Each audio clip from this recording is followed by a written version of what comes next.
Welcome to Beyond Human Perception, from the Guide for the Perplexed by Maimonides, Vegetarian, Part 2 of 2, on Words of Wisdom.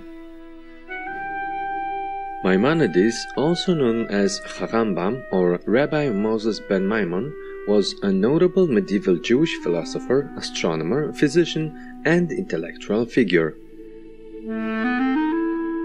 Born into a prominent family in Spain, Maimonides' path eventually led him to Morocco and Palestine until he finally settled in Egypt, in Al-Fustat near Cairo.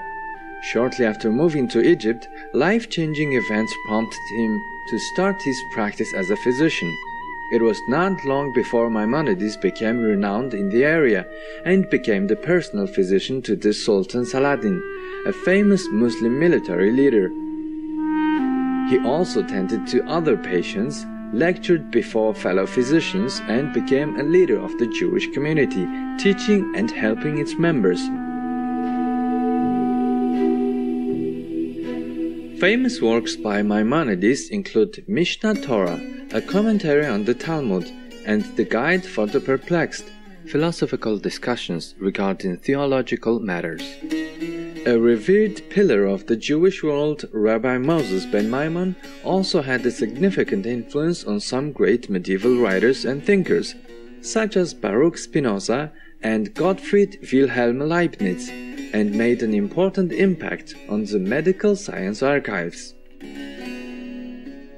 Let us now continue with excerpts from Part 1, Chapters 31 and 32, in Rabbi Moses ben Maimon's book, The Guide for the Perplexed, where the philosopher shares further insights about human perception and reason. Chapter 31. We naturally like what we have been accustomed to, and are attracted towards it. This may be observed amongst villagers. Though they have few enjoyments and pass a life of privation, they dislike town life and do not desire its pleasures, preferring the things to which they are accustomed, to the things to which they are strangers. It would give them no satisfaction to live in palaces and to indulge in baths, ointments, and perfumes. The same is the case with those opinions of man to which he has been accustomed from his youth. He likes them, defends them, and shuns the opposite views. This is likewise one of the causes which prevent men from finding truth, and which make them cling to their habitual opinions. Such is, for example, the case with the vulgar notions with respect to the corporeality of God and many other metaphysical questions. It is the result of long familiarity with passages of the Bible which they are accustomed to respect and to receive as true, and the literal sense of which implies the corporeality of God and other false notions. In truth, however, these words were employed as figures and metaphors. Do not imagine that what we have said of the insufficiency of our understanding and of its limited extent is an assertion founded only on the Bible, for philosophers likewise assert the same, and perfectly understand it, without having regard to any religion or opinion. It is a fact which is only doubted by those who ignore things fully proved. Chapter 32. You must consider, when reading this treatise, that mental perception, because connected with matter, is subject to conditions similar to those to which physical perception is subject. That is to say, if your eye looks around, you can perceive all that is within the range of your vision. If, however, you overstrain your eye, exerting it too much by attempting to see an object which is too distant for your eye, or to examine writings or engravings too small for your sight, and forcing it to obtain a correct perception of them, you will not only weaken your sight with regard to that special object, but also for those things which you otherwise are able to perceive. Your eye will have become too weak to perceive what you were able to see before you exerted yourself and exceeded the limits of your vision. The same is the case with the speculative faculties of one who devotes himself to the study of any science. If a person studies too much and exhausts his reflective powers, he will be confused and will not be able to apprehend even that which had been within the power of his apprehension. For the powers of the body are all alike in this respect. The mental perceptions are not exempt from a similar condition.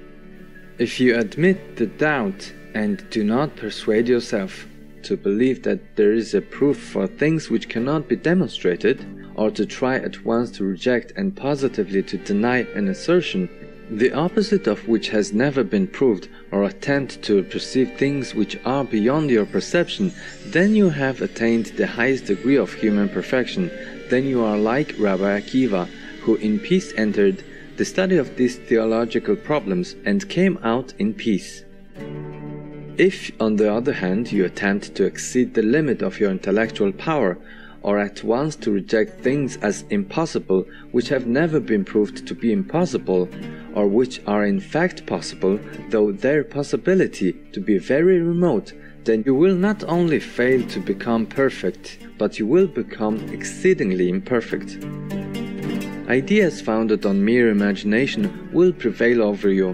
You will incline toward defects and toward base and degraded habits, on account of the confusion which troubles the mind and of the dimness of its light, just as weakness of sight causes invalids to see many kinds of unreal images, especially when they have looked for a long time at dazzling or at very minute objects. Respecting this, it has been said, "Hast thou found nectar? Eat so much as is sufficient for thee, lest thou be filled therewith, and vomited." Our sages also applied this verse. How excellent is this simile! In comparing knowledge to food, the author of Proverbs mentions the sweetest food, which has the further property of irritating the stomach and of causing sickness. He thus fully describes the nature of knowledge. Though great, excellent, noble and perfect, it is injurious if not kept within bounds, or not guarded properly. It is like the sweetest food which gives nourishment and is pleasant when eaten in moderation, but is totally thrown away when eaten immoderately. Therefore it is not said, "Lest thou be filled and loathe it," but "lest thou vomit it." The same idea is expressed in the words, "It is not good to eat much nectar," and in the words, "Neither make thyself overwise. Why should thou destroy thyself? Keep thy food when thou goest to the house of God." The same subject is alluded to in the words of David. "Neither do I exercise myself in great matters, or in things too high for me," and in the sayings of our sages, "Do not inquire into things which are too difficult for thee, do not search what is hidden from thee. Study what you are allowed to study, and do not occupy thyself with mysteries." They meant to say, "Let thy mind only attempt things which are within human perception, for the study of things which lie beyond man's comprehension is extremely injurious, as has been already stated." This lesson is also contained in the Talmudical passage which begins, "He who considers four things," etc., and concludes, "He who does not regard the honor of his Creator." Here also is given the advice which we have already mentioned, namely, that man should not rashly engage in speculation with false conceptions, and when he is in doubt about anything, or unable to find a proof for the object of his inquiry, he must not at once abandon, reject, and deny it. He must modestly keep back, and from regard to the honor of his Creator, hesitate from uttering an opinion, and pause. This has already been explained.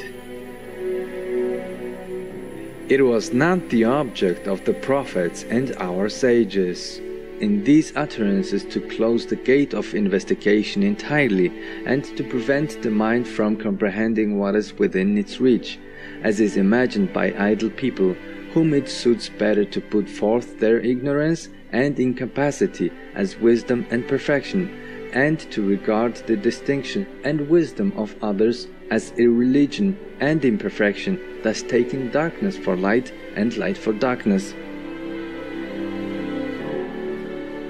The whole object of the prophets and the sages was to declare that a limit is set to human reason where it must halt. Do not criticize the words used in this chapter and in others in reference to the mind, for we only intended to give some idea of the subject in view, not to describe the essence of the intellect.